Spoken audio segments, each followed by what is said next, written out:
श्री स्वामी समर्थ मंडळी, आषाढ पौर्णिमा गुरुपौर्णिमा म्हणून साजरी केली जाते. चातुर्मास काळ सुरू झालेला आहे. त्यानंतरचा चातुर्मास सुरू झाल्यानंतरचा एक मोठा सण म्हणजे गुरुपौर्णिमा.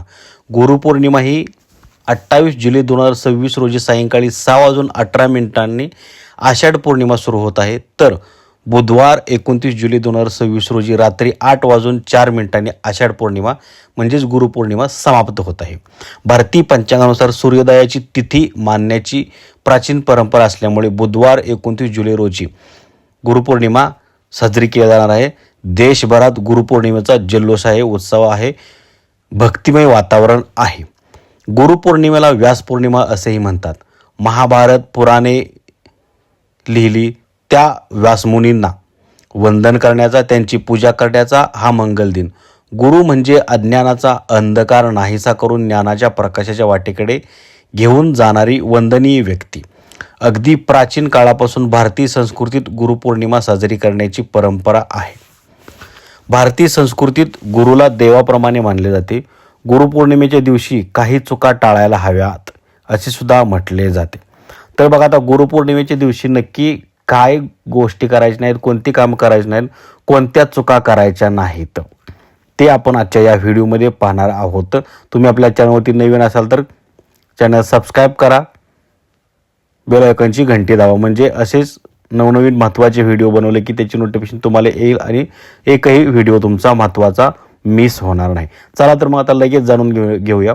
गुरुपौर्णिमेच्या दिवशी चुकूनही या चुका करू नका. कोणत्या? बघा, पहिली गोष्ट आहे, गुरूंचा अपमान कधीही करू नका.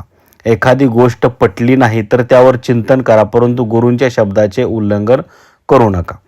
दुसरी गोष्ट, गुरूंच्या नजरेस नजर न देता कायम त्यांच्या चरणांशी नजर ठेवा, जेणेकरून तुम्ही नेहमी नम्र राहाल. 3 नंबरची गोष्ट, शिष्याने कधीही गुरुच्या बरोबरीने आसनावर बसू नये. गुरुचा दर्जा देवाच्याही वरचा असतो. नेहमी गुरूंच्या पायाशी बसावे. तसे न करणे हा गुरूंचा तसेच ईश्वराचाही अपमान आहे. त्यानंतर बघा, गुरुसमोर आपली संपत्ती आणि समृद्धी प्रसिद्धीचे प्रदर्शन करू नका. जे मिळाले आहे ते त्याच्या कृपेने मिळाले आहे हे लक्षात ठेवा. नंतर, गुरुच्या भाषणातील प्रत्येक शब्द तुमच्या सर्व संपत्तीवर भारी आहे. त्याच्या ज्ञानाची परतफेड कधीही होऊ शकत नाही. त्यानंतरचं बघा, गुरूंशी कधीही खोटे बोलू नका. नेहमी प्रामाणिक राहा, कारण तेच आपल्याला सन्मार्गाची वाट दाखवणारे आहेत. गुरुपौर्णिमेच्या दिवशी गुरुला उच्च आसनावर बसवावे. गुरुची पाद्यपूजा करावी. त्यांच्या चरणाची पिवळी पांढरी फुले अर्पण करावी. फळे, मिठाई, दक्षिणा अर्पण करावे आणि गुरूंचा आशीर्वाद घ्यावा. आपले माता पिता, शिक्षक, पुस्तक, समाज, अनुभव ही निसर्ग हे आपले गुरु आहेत.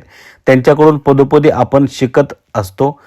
पण त्याचबरोबर दत्तगुरू हे तर परात्पर गुरु आहेत. दत्तगुरूंची शक्य तितकी उपासना करावी, विशेष पूजन करावे. दिगंबरा दिगंबरा श्रीपाद वल्लभ दिगंबरा, अवधूत चिंतन श्री गुरुदेव दत्त. धन्यवाद. श्री स्वामी समर्थ.